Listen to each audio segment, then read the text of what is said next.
একে একে ৭ দিন আলোচনার পরও ঐকমত্যে পৌঁছতে পারছে না দলগুলো। জুলাই আন্দোলনে দলগুলো এক থাকলেও আগামীর নির্বাচনের আগে কেন এমন অনৈক্যের সুর?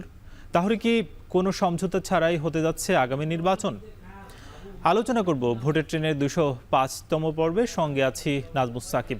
আমরা আলোচনা যাব, তবে তার আগে দেখে আসবো আজকে রাজনৈতিক মাঠে কি কথাবার্তা আছে। রাজনৈতিক দলগুলো আজকে বেশ অনেক কিছুই বলেছে। আগামী নির্বাচন নিয়ে আমরা দেখতে পাচ্ছি যে আমির খসরু মাহমুদ চৌধুরী, যিনি বিএনপির নেতা, তিনি বলছেন যে ফেব্রুয়ারিতে নির্বাচন না হওয়ার কোনো লক্ষণ তিনি দেখছেন না বলে জানাচ্ছিলেন। আব্দুল্লাহ মোহাম্মদ তাহের জামাতের নেতা, তিনি বলছেন যে সংস্কারবিহীন নির্বাচন হলে কোনো দল নির্বাচন বিমুখ হতে পারে এবং সেই শঙ্কার কথা তিনি কিন্তু আজকে জানাচ্ছিলেন। আখতার হোসেন এনসিপির যিনি সাধারণ সম্পাদক, তিনি বলছেন শুধু নির্বাচন কেন্দ্রিক সংস্কার করলে এনসিপি নির্বাচনে অংশ নেওয়ার ব্যাপারে পুনর্বিবেচনা করবে। এবং মাওলানা মোহাম্মদ মামুনুল হক, তিনি বলছেন যে আংশিক পিআর সিস্টেম নিম্নকক্ষে এবং পূর্ণ পিআর সিস্টেম উচ্চকক্ষে চালু করা প্রয়োজন এবং এতে কিন্তু যেই অন্যান্য দল, সেই সব দলগুলোর আসলে প্রতিনিধিত্ব বাড়বে বলে তিনি কিন্তু মনে করছেন। আজকে আমরা এসব বিষয় নিয়ে আলোচনা করব। আজ আমাদের সঙ্গে যুক্ত আছেন এবি পার্টির সাধারণ সম্পাদক ব্যারিস্টার আসাদুজ্জামান ফুয়াদ। ব্যারিস্টার আসাদুজ্জামান ফুয়াদ, আপনাকে স্বাগত ভোটের ট্রেনে। আমরা একটু শুরুতেই জানতে চাই যে আপনারা তো আসলে প্রায় ৭ দিন আলোচনা করলেন যাতে এই দলগুলো একটা একমতে পৌঁছানোর পর আসলে নির্বাচনে যাওয়া যায়।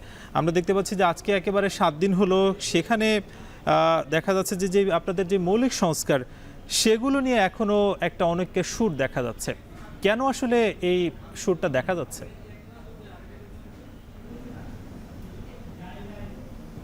প্রথম কথা হচ্ছে যে আপনার অ্যাপারেন্টলি মনে হইতে পারে যে আমরা আসলে অনেক বিষয় নিয়ে কথা বলছি, অনেক দিন ধরে কথা বলছি, অনেক ঘন্টা ব্যয় করছি, রাষ্ট্রের সম্পদ, রাষ্ট্রের টাকায় খাওয়া দাওয়া হচ্ছে এখানে ফরেস্ট সার্ভিস একাডেমিতে, ইয়েট এটা কোনো রেজাল্ট নাই।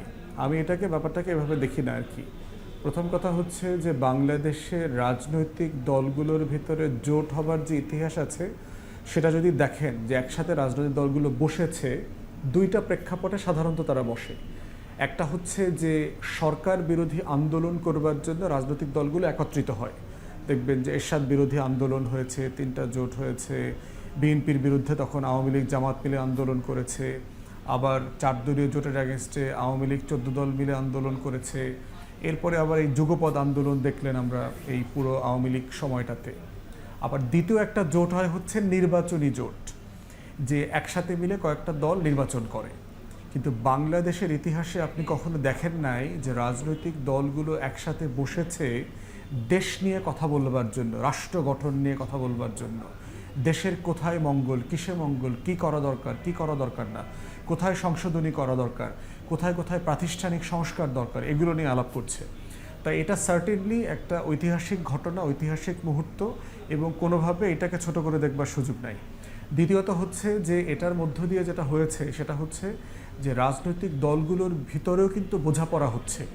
আমরা যখন আওয়ামী বিরোধী ফ্যাসিবাদের জমানাতে আপনার এই রাজনৈতিক দলগুলো একসাথে বসেছি, আমরা কিন্তু আওয়ামী লীগ সাপেক্ষে আলোচনা করেছি কিভাবে ফ্যাসিবাদের পতন হইতে পারে, কিভাবে আওয়ামী লীগকে একটা ভালো নির্বাচনে বাধ্য করা যেতে পারে, কিভাবে সুশাসন ফিরে আসতে পারে এই জায়গাতে। সেখানে কিন্তু রাজনৈতিক দলগুলোর ভিতরে নিজস্ব কোনো বোঝাপড়া তৈরি হয় নাই। এই ঐক্যমত কমিশনের মাধ্যমে কিন্তু রাজনৈতিক দলগুলো একজন আরেকজনকে চিনতে পারছে, বুঝতে পারছে আসলে কে কিসের জন্য স্ট্যান্ড করে, কোনটা গ্রহণযোগ্য কোনটা গ্রহণযোগ্য না। এটা একটা বিশাল ব্যাপার আমাদের রাজনৈতিক মনস্তত্ত্বের জন্য। থার্ড হচ্ছে কিছু বিষয়ে কিন্তু আমরা একমত হয়ে গেছি। যেমন ধরেন 70 অনুচ্ছেদের ব্যাপারে লম্বা সময় ধরে, গত 2 যুগ ধরে, সেই 111-এর আমলেও আমরা দেখেছি এটা নিয়ে ব্যাপক আলোচনা হয়েছে। 70 অনুচ্ছেদের পক্ষে বিপক্ষে, রাজনৈতিক দলগুলো কি আসলে নিজের দলের কাছে সংসদ সদস্যদেরকে বেচা কেনা করে ফেলছে কিনা, সেখানে কিন্তু একটা কমন মিনিমাম জায়গাতে সবাই একমত হয়ে গেছে। প্রধানমন্ত্রীর টার্মের ব্যাপারে একমত হয়ে গেছে। এখন আজকে গুরুত্বপূর্ণ 2-3টা বিষয় এসছে যে উচ্চকক্ষ থাকবে কিনা, উচ্চকক্ষ থাকলে তার সদস্য সংখ্যা, নির্বাচন পদ্ধতি, ক্ষমতার এখতিয়ার, এটা নিয়ে একমত হওয়া যায় নাই। কমিশন যেগুলো আছে আজকে মৌলিক যেখানে জায়গাতে আমরা একমত হতে পারি নাই, সেটা হচ্ছে যে নির্বাচন কমিশন, দুর্নীতি দমন কমিশন, পিএসসি থেকে শুরু করে মানবাধিকার কমিশন, তথ্য কমিশন, এই কমিশনগুলো কিভাবে গঠিত হবে এবং সেটা কি একটা শুধু আইনের মাধ্যমে করে দেওয়া হবে, না এটা একটা সাংবিধানিক প্রক্রিয়াতে একটা সেটআপটা লেখা থাকবে। এই ব্যাপারে প্রায় সকল দল একমত হয়ে গেছে যে এটা একটা সাংবিধানিক ভিত্তি থাকতে হবে, যদিও বিএনপি এই প্রচেষ্টার সাথে একমত না। তো আমরা বোধ করছি যেহেতু গণ অভ্যুত্থানের স্পিরিটকে ধারণ করার একটা বড় জায়গা হচ্ছে সংস্কার, এবং সংস্কার মানে হচ্ছে এমন কিছু মৌলিক সংস্কার যেটার জন্য মানুষ আসলে জীবন দিয়েছে, নতুন রাজনৈতিক বন্দোবস্তের জন্য জীবন দিয়েছে। অতএব সেই জায়গাতে আমরা বোধ করছি হ্যাঁ, বিএনপির সাথে বাকি রাজনৈতিক দলগুলোর সাথে এখানে দ্বিমত আছে, কিন্তু আলোচনা কন্টিনিউ করতে হবে। কিন্তু এই যে বড় আলোচনা মানে হচ্ছে রাজনৈতিক সেখানে আমরা দেখতে পাচ্ছি যে এনসিসি গঠন নিয়েও কিন্তু আলোচনা হয়েছে আগেও। এইবারে এসে সেটা আসলে বিএনপি কেন বলছে যে আসলে এনসিসির ব্যাপারে তারা একমত নয়, কিন্তু অন্যান্য আমরা দেখতে পাচ্ছি যে যেখানে এনসিপি কিংবা এবি পার্টি, জামায়াত, এই দলগুলো আসলে একমত হচ্ছে, বিএনপি আসলে একমত হতে পারছে না কেন?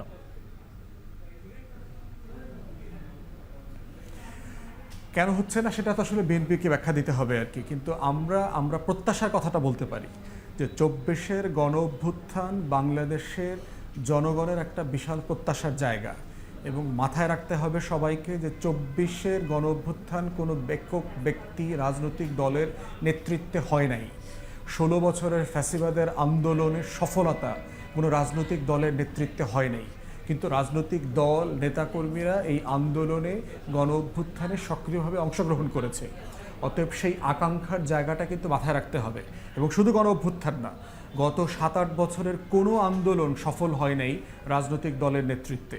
কোটা বিরোধী আন্দোলন রাজনৈতিক দলের নেতৃত্বে হয় নাই, তারপরে হচ্ছে ভ্যাট বিরোধী আন্দোলন রাজনৈতিক দলের নেতৃত্বে হয় নাই, নিরাপদ সড়ক চাই আন্দোলন তাদের নেতৃত্বে হয় নাই।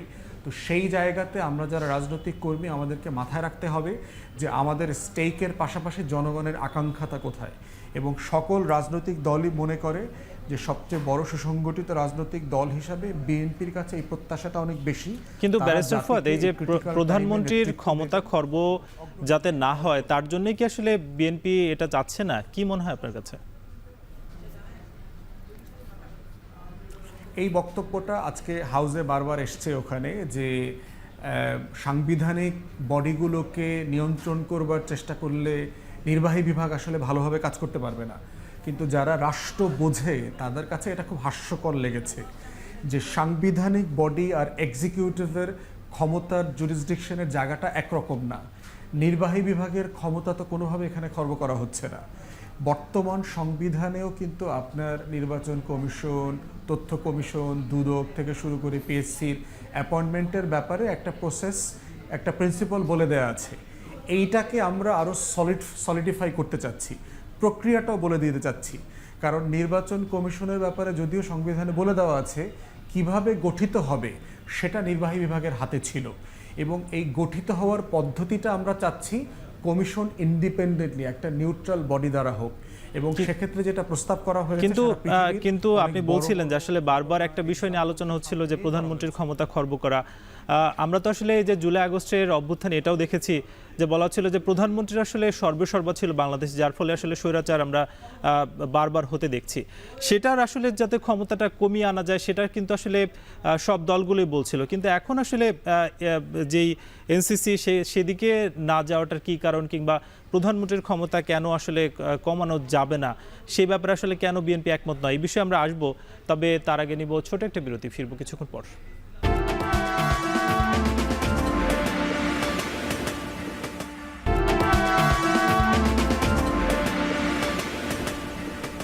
আবারও স্বাগত। আপনারা দেখছেন ভোটের ট্রেন। আমাদের সঙ্গে যুক্ত আছেন এবি পার্টির সাধারণ সম্পাদক ব্যারিস্টার আসাদুজ্জামান ফুয়াদ। আমরা বিরতির আগে যে বিষয়ে কথা বলছিলাম যে ফ্যাসিবাদ বিরোধী যে ঐক্য, সেই ঐক্যগুলোতে আসলে প্রধানমন্ত্রীর যে ক্ষমতা সেটা আসলে ডিসেন্ট্রালাইজড করার ব্যাপারে তার একমত ছিল। এখন আসলে এইটার ব্যাপারে অনৈক্য কেন দেখা যাচ্ছে? একটা বড় জায়গা হচ্ছে যে ক্ষমতার জিনিসটা এমন না, আসলে কেউ এটাকে ছাড়তে চায় না, আবার যে এটা পেতে চায় সে শতভাগ পেতে চায়। তো এই সংকটটা আমরা এখন দেখতে পাচ্ছি যে আজকের ঐক্যমত কমিশনেও আমি নিজেও এই কথাগুলো বলেছি যে ইতিহাসের যে দায় দরদের জায়গা থেকে, যে আমরা যখন বিরোধী দলে ছিলাম, আমরা যখন হাসিনার বিরুদ্ধে আন্দোলন করেছি, তখন আসলে আমরা নির্বাচন কমিশনটাকে কেমন দেখতে চেয়েছিলাম, তখন আমরা দুদককে কেমন দেখতে চেয়েছিলাম, তখন আমরা পিএসসিতে কর্ম কমিশনের মাধ্যমে রিক্রুটমেন্টটা যেন জেনুইন হয়, দেশের মেধাবী ছেলেমেয়েরা যেন যোগ্যতার ভিত্তিতে চাকরি পায়, সেইটা আমরা তখন প্রত্যাশা করেছিলাম কিনা। তো এখন কেন সেই জায়গাটা আমি একটা নিউট্রাল বডির কাছে দিতে পারছি না, এবং সেখানে কি বিএনপি অথবা সরকারি দল থাকবে না, থাকবে, যেটা প্রস্তাবনা আসছে সেখানে সরকারি দলের প্রধান থাকবে, বিরোধী দল থাকবে, স্পিকার থাকবে, এবং যদি ডেপুটি স্পিকার থাকার প্রসঙ্গ আসে সেটা থাকতে পারে। এর মানে হচ্ছে যে একক ব্যক্তি ডিসাইড করার বদলে একটা বডি ডিসাইড করবে, এবং এটার মাধ্যমে যেটা হয় জবাবদিহিতাটা নিশ্চিত হয়। এবং তখন আমরা বারবার যেটা বলবার চেষ্টা করছি যে যে জিনিস আমরা পছন্দ করি নাই হাসিনা করুক, ঠিক সেই জিনিসগুলো আমরা করলে তো আমাদের সাথে হাসিনার ফ্যাসিবাদের কোনো পার্থক্য থাকলো না। তো সেই জায়গাতে আমাদের প্রত্যাশার জায়গাটা আমরা বারবার বলছি যে গণ অভ্যুত্থান, আকাঙ্ক্ষা, গত 16 বছরের হেনস্থা, হয়রানি, এই সব কিছু থেকে যেন আমরা শিক্ষা নেই এবং আকাঙ্ক্ষাটাকে যেন ভুলে না যাই। ক্ষমতা কুক্ষিগত করবার সমস্যা হচ্ছে যে আপনি সুখের দিনে এটা এনজয় করতে পারবেন, কিন্তু বিপদে যখন পড়বেন তখন আপনার কান্না ছাড়া কোনো বিকল্প থাকবে না। তো এই জন্য হচ্ছে যে আমরা বোধ করছি যে আমরা এমন একটা সেটেলমেন্টে আসতে হবে যেই সেটেলমেন্টটা রাষ্ট্রের জন্য সবসময় কল্যাণকর হবে। আমি সরকারি দলে থাকলেও দেশের জন্য ভালো হবে, আমি বিরোধী দলে থাকলেও দেশের জন্য ভালো হবে, এবং এইটাই ওখানে কনসেনসাস কমিশনে মোটামুটি সব রাজনৈতিক দল, মেজর সকল পলিটিক্যাল পার্টি এমনটাই মনে করে। কিন্তু ব্যারিস্টার ফুয়াদ, আজকে যেমন আপনাদের এই আলোচনায় বেশ অনেকবারই আলোচনা হয়েছে পিআর পদ্ধতি নিয়ে, আমরা সাম্প্রতিককালে সেটাও দেখেছি, কিন্তু মির্জা আব্বাস যিনি বিএনপির নেতা তিনি বলছেন যে এই যে পিআর সিস্টেমে নির্বাচন যে চাওয়া হচ্ছে সেটাকে আসলে নির্বাচনকে বানচাল করার জন্য এটা চাওয়া হচ্ছে, কি বলবেন? না, ওটা তো মোটেই সত্য কথা না। কারণ হচ্ছে যে যারা এটা চাচ্ছে তারা সবাই রাজনৈতিক দল, তারা সবাই একটা ফ্যাসিবাদ বিরোধী আন্দোলনের মধ্য দিয়ে গেছে, তারা সবাই সংস্কারের পক্ষের মানুষ, তারা সবাই আপনার এই জাতীয় ঐক্যমত কমিশনে নির্বাচন রিলেটেড ডেডলাইন, প্রফেসর ইউনূসের ঘোষণা, সব কিছুর সাথে তারা একমত। অতএব কোনোভাবে এটাকে বানচাল করার কিছু নাই, কারণ দিন শেষে পিআর পদ্ধতিটা করতে গেলে নির্বাচন কমিশনের বাস্তবতায় কোনো পরিবর্তন হবে না, বরং নির্বাচনটা অনেক সহজ হয়ে যাবে। লোকাল যে আপনার ক্যান্ডিডেটদের ভিতরে যে ভায়োলেন্স আছে, প্রার্থিতা নিয়ে যে মানে গুটিবাজি আছে, হাজার হাজার কোটি টাকার দলীয় পদ বিক্রি করার বাণিজ্য আছে, এগুলো থাকবে না। এলাকা এলাকায় মহল্লায় চাঁদাবাজি আছে, এগুলো থাকবে না, বরং নির্বাচনটা অনেক সহজ হয়ে যাবে। আপনি আইডিয়া, আপনি আসলে দেশের জন্য কি করবেন সেইটার উপরে আপনি পলিটিক্সটা করতে পারবেন। আপনার লোকাল মাস্তানি থাকবে না, আইন শৃঙ্খলা বাহিনীর কাজ কমে যাবে। কিন্তু বড় দলগুলোর তুলনায় এই যে ছোট দলগুলো যে পিআর পদ্ধতিটা বেশি চাচ্ছে, সেটা কি আসলে ছোট দল আসলে ক্ষমতায় তারা যেতে পারছে না কিংবা তাদের ভোটার কম, সেই কারণে কি তারা আসলে বেশি জোর দিচ্ছে পিআর পদ্ধতিতে? না, বিষয়টা আসলে ঠিক উল্টা। আপনি বাস্তবতাটা দেখেন, বাংলাদেশে যে সকল রাজনৈতিক দল অথবা জোট ক্ষমতায় গিয়েছে তারা আসলে সর্বোচ্চ কত শতাংশ ভোট পেয়ে গিয়েছে? 41, 42, 43, 44। তাহলে 44% মানুষ 66% মানুষের জনপ্রতিনিধিত্বকে বঞ্চিত করে তাদেরকে ক্ষমতা থেকে বাইরে রেখে দেশ শাসন করেছে।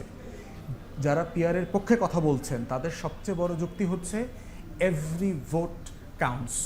সারা দুনিয়াতে যে প্রত্যেকটা ভোট, প্রত্যেকটা ভোটারের মতামতকে বিবেচনায় নিতে হবে। যেটা first past the post system যেটা বর্তমানে চালু আছে, যে আপনি 3টা দল নির্বাচন করছে, একটা দল ভোট পাইলো 1,20,000, আর একটা দল ভোট পাইলো 1,06,000, আর একটা দল ভোট পাইলো হচ্ছে 1,03,000।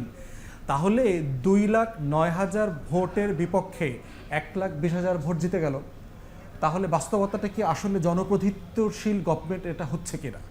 তো এই জন্য ফার্স্ট পাস্ট দ্য পোস্টের সিস্টেমের যে সিরিয়াস ফ্লো আছে, এই ফ্লোটাকে অ্যাড্রেস সারা পৃথিবীতে বিভিন্ন দেশ করেছে।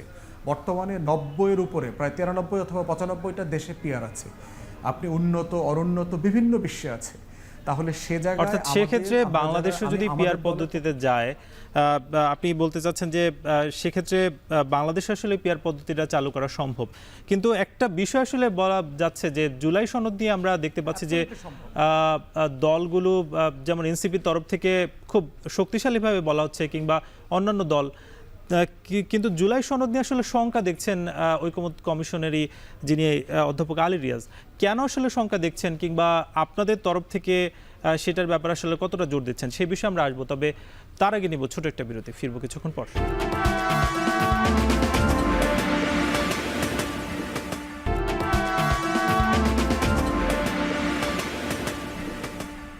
আবারও স্বাগত। আপনারা দেখছেন ভোটের ট্রেন। আমাদের সঙ্গে যুক্ত আছেন নেভি পার্টির সাধারণ সম্পাদক ব্যারিস্টার আসাদুজ্জামান ফুয়াদ। আমরা বিরতির আগে যে কথাটা বলছিলাম যে এই সরকার তো আসলে জুলাইয়ের সরকার, কিন্তু এই যে জুলাই সনদ ঘোষণা নিয়ে একটা শঙ্কা দেখা দিচ্ছে, কেন, কি মনে হয় আপনার কাছে?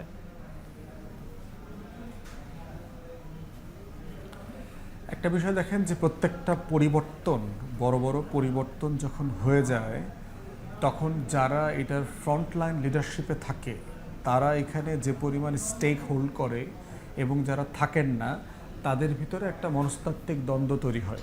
এটা পৃথিবীর ইতিহাসে প্রত্যেকটা বড় বড় পরিবর্তন, বিপ্লব ঘটনা যদি দেখেন, আমরা ৭১-এর ঘটনায় দেখেছি, ৯০-তে দেখেছি। তো এই রকম একটা রিয়ালিটি এখানে আছে এবং এক্ষেত্রে যেটা হয়, বাড়াবাড়িও আছে, একদিকে ক্রেডিট নেওয়ার প্রসঙ্গ আসে, আবার কেউ কেউ বঞ্চিত বোধ করেন যে তার হয়তো রোল এখানে কম ছিল। দ্বিতীয়ত যেটা হচ্ছে যে এই কাজটা গত বছর আগস্টে সেপ্টেম্বরে যতটা ডিসাইসিভলি করা যেত সেই কাজটা আসলে আমরা করতে পারিনি। কালেকটিভ ফেইলিওর আছে এখানে, পলিটিক্যাল লিডারশিপের অথবা বৈষম্য বিরোধী ছাত্র আন্দোলন নেতৃত্ব যারা দিয়েছে তখন, অথবা তাদেরকে কেউ কেউ মিসগাইড করেছে।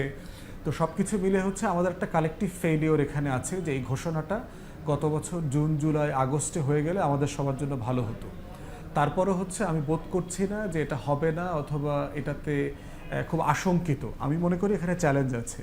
আমরা যদি হিস্ট্রিতে দেখেন যে আপনার সাউথ আমেরিকাতে ফার্ক রেবেলদের সাথে যখন আপনার নেগোসিয়েশন শুরু হয়েছে, কিউবাতে, নরওয়েতে, সুইজারল্যান্ডে, এটা 4 বছর 6 বছর টানা সময়, পৃথিবীতে 9-12 বছর ধরে নেগোসিয়েশন হয়েছে, এমন ঘটনা ঘটেছে।